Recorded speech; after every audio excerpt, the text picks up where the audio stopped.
Hello there, in this tips and tricks video I'll perform a deep dive into the combat aspect of Craft the World and let you know about some things you can do to optimize your fighting ability. Usually when people think about Craft the World combat they default into thinking that just clicking the opponent and letting things play out will suffice. And hell, it as well might, in some situations, but others require a little more initiative and preparation. That is of course if you actually want your dwarves to survive. It also depends on how much you want to try hard, obviously. That's also why I personally default to only passive boosts to my colony and leave the rest to the questionable AI. Should I want to micromanage a fight? I'll just play some League.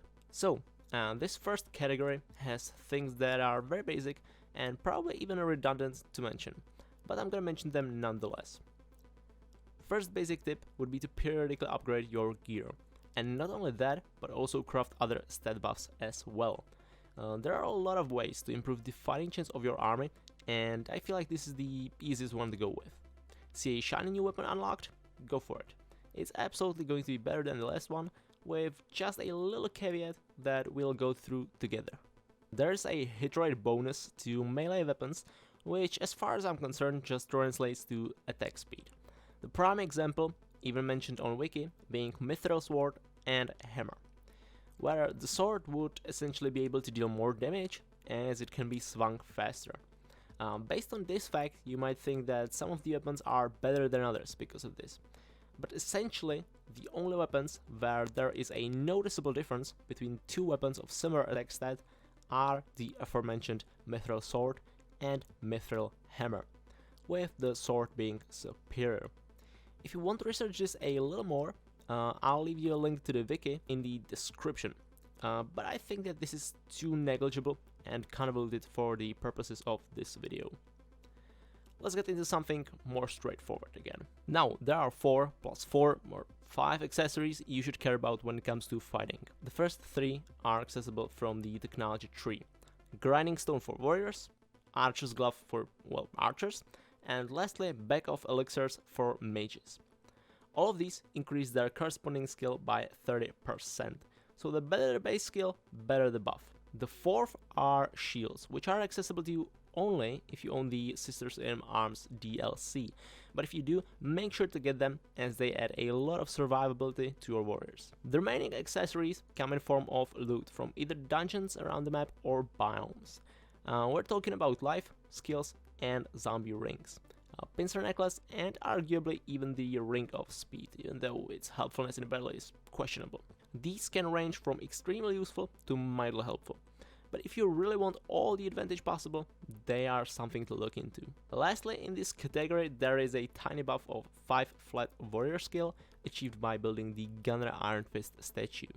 My second basic tip would be to always fully heal your colony before a fight, and while yes, that much you probably already knew, it is never a bad thing to go over the basics and make sure that you really took your time to press the Ctrl plus R combination and that everyone is as healthy as possible. Remember that some foods can also heal your dwarves when eaten.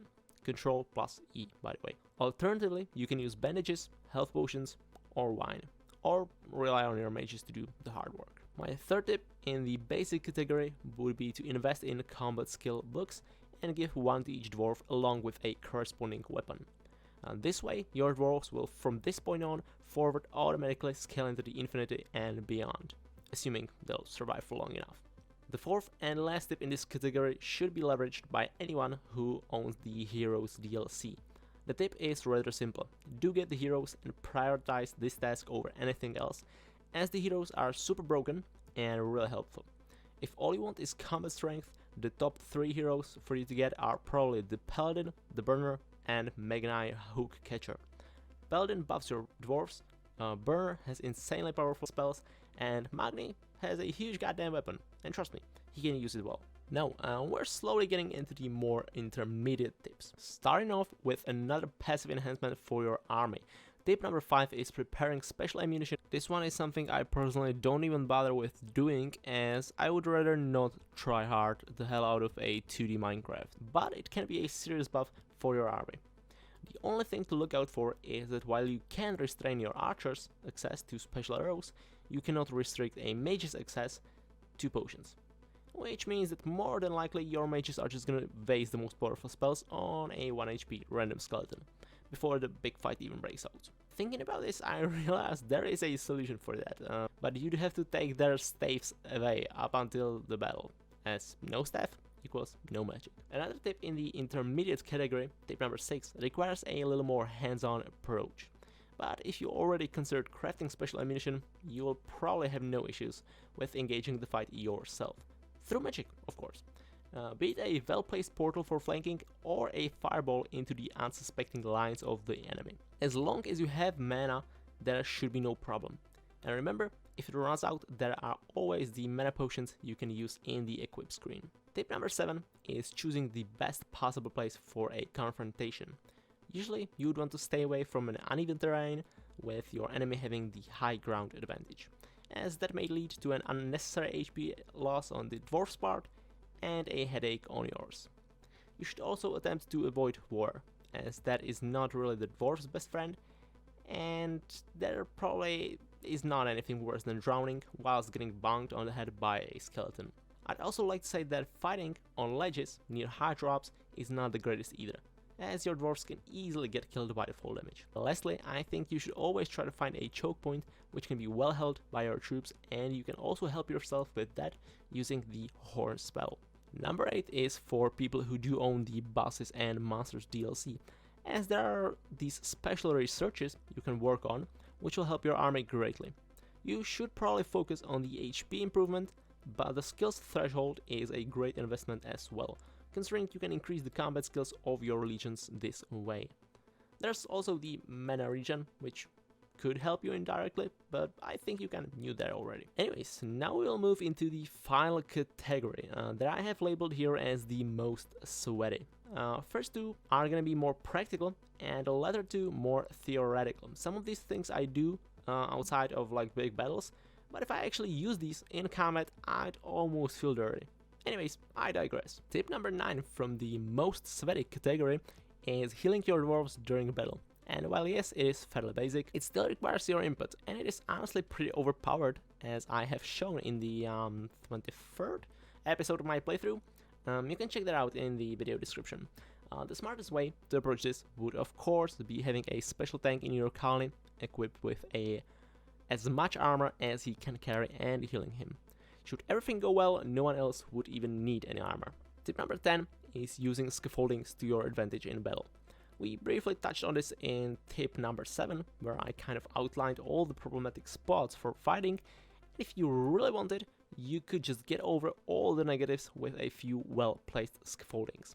This one can really save your nerves, if you're in the mood to micromanage a fight, that is. Next up in the sweatiest category is tip number 11, which falls under the more theoretical aspect of your war efforts, as it involves class distribution. Every dwarf of yours should obviously have a combat skill, that much we already established. But furthermore, if you want your combat unit to be as effective as possible, you should consider having a diversity and not focusing strictly on melee or range combat. Generally, I would say we can borrow the ideals of any raid in your MMORPG of choice. As far as I know, there are usually tanks, healers, and damage dealers, which is exactly what you have in your dwarven squad. Several warriors to take the damage, ideally equal amount of mages, which will provide healing to them, while also casting deadly spells on your foes. Archers are the DPS or damage dealers here, so I would advise you have like half of all your dwarves to be archers. If everything works well, you should lose no fight. Although archers do not have guaranteed hits, so one could argue that you should use mages as the main source of damage, as they always hit, and they also hit multiple enemies at once. My point is, whatever lineup you decide to go with, you should be better off than if you went pure melee. Additionally, if you own the Sisters in Arms DLC, you should also know that female dwarves are naturally more suited for range roles, as they have higher movement speed and less HP. My last tip, tip number 12, is a little more vague, or rather more broad, as it includes a number of little interactions. This tip is to use situational equipment or use your equipment situationally. Both work actually. To explain a little better, imagine you're facing a lot of enemies at once. In such a situation, it would be a good idea to equip some of your archers with flamethrowers. If you have bosses and monsters, of course, right? This is exactly what I'm talking about. Flamethrowers might not be the best choice for your dwarves in the long run, but for this special occasion it might be worth the swap. There are of course more ways to deal damage to multiple enemies. You have the potions, staff attacks, even the heavy bow can hit multiple enemies, and this is it. It's the small things like these that can give you this extra edge. And by the way, just a little suggestion, maybe you should try the flamethrowers against an ant or the sphinx. I feel like you'll be pleasantly surprised by the effectiveness. Another example is different armors and their stats. Some of these are meant for warriors and some of them for ranged units, as their movement penalty is greatly reduced. You can combine this with the previous tip, equipping these light armors on the female dwarves, making the girls in your colony as fast as possible, while also having decent protection, should you want to go for that. Additionally, you could also whip out the Ring of Speed for the ultimate speed demon experience. Although I usually don't bother and just slap on the armor with the highest defense, rendering basically everyone a snail in the late game. Anyways, when we are at the armor, there's also the Rhino Beetle set, which has some interesting properties. First of all, it is a really strong armor for the price, and it also has a passive that increases the warrior skill.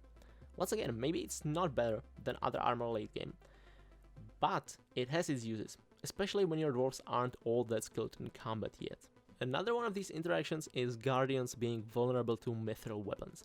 This one is even referenced in the game, I believe, but that's not the only way to make the fight easier. If you own the Bosses and Monsters DLC, you can also use the Living Force staff, and it summons to tank the high damage attacks of the guardian. There's also this little tiny tip regarding a rusty helmet. If you get it in early game and you really want the best stats, equip it on your dwarves, as it is superior by a whopping 1 armor point to the wooden helmet. And my final situational advice is using portals as a place to stand on, since by casting them you actually create an invisible platform where your dwarves can stand. These are just some little interactions that came in my mind while making this video. I may have forgotten a lot during the process, and should you want to find out some more of these, I can only encourage you to dive into the game and do so. Anyhow, this will be all from this tips and tricks video on combat in Craft the World. You may have noticed that I did not touch on monster waves and defenses, as I like to do that in a separate video, but nonetheless, I feel like this was a really information-dense video, and should you combine all the tips I gave you above, there should be little to no chance of you ever losing any encounter at all. If you did enjoy the video, please consider leaving a like, comment, and possibly even a subscribe if you do want to get notified about my future uploads. And I would also like to plug my Craft the World playthrough series. Have a wonderful rest of the day, and goodbye.